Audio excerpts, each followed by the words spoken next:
Welcome to Successful Living. I'm your host, Rob Auclair, financial planner at Balanced Wealth Management in East Greenwich, Rhode Island. On today's show, we're going to talk about being present in the moment. And in this world where things are changing so much and we have so many things to do, being present in the moment can be difficult and we can get overwhelmed. And we're going to talk about what some of the benefits of being in the moment are, along with how to improve on that. We're then going to be joined by our tax expert, Greg Piccaro from Matrondo Piccaro & Associates in Warwick, Rhode Island. And Greg will discuss the effects of last year's child tax credit, along with some other guidelines while filing your 2021 tax return. We'll then move into investing in turbulent markets, and in the month of January, we have seen drastic downturns and corrections. We're going to talk about what you should do there. And then finally, we have a viewer question about exchange-traded funds versus mutual funds. So let's get started. Today's word of the day is present or being present. So fully focused on or involved in what one is doing or experiencing. So I think, at this point, like in my life, and again, for a lot of us, you get overwhelmed. You got family stuff going on, you have careers going on, you really don't know where you're going, and you really kind of need to be in that moment. I notice sometimes when I'm home, it's like I'm thinking about my clients, my bills, instead of just kind of being there with my kids and observing. And I think it's something where I'm always trying to work on that, and I'm hoping this show helps me too. So let's talk a little bit about what the benefits are of being present. Number one, improved social skills. When you're present, your head isn't filled with past scenarios or future scenarios. You become more relaxed and less self-conscious because you're just enjoying the interaction in the present moment. Number two, you appreciate the world more. When you're present, you do less analyzing and labeling of things and people in your surroundings. You don't judge as much.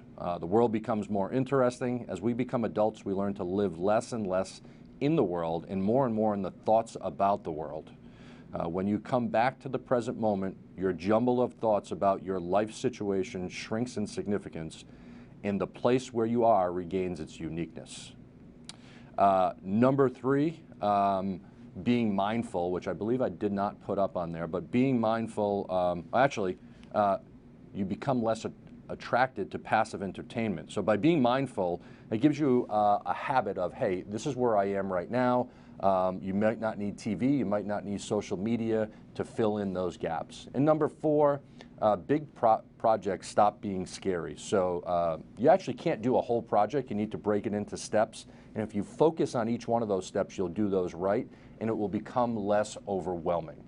So let's talk about, for many of us, it's very difficult to become present in the moment. People say to meditate, people say to breathe, which is part of meditating, to just stop and slow down and just be in the moment. And that can be very difficult. So, how can we become more present in life? Number one, identify the moment.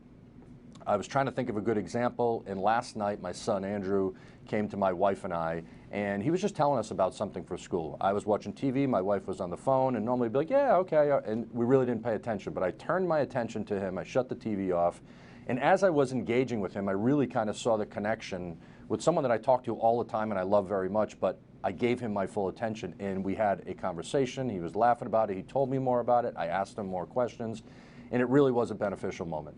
Number two, celebrate the small joys. Years ago and up until recently, when I would go to any game that my kids would play, I would always tell them after the game, you need to do this, this, this, and this to become better. What I've tried to really do now is to just have them enjoy the moment. I want to enjoy the moment, and then at the end I just say, hey, did you have fun? And I might say, hey, what did you learn? Number three, listen without intending to respond.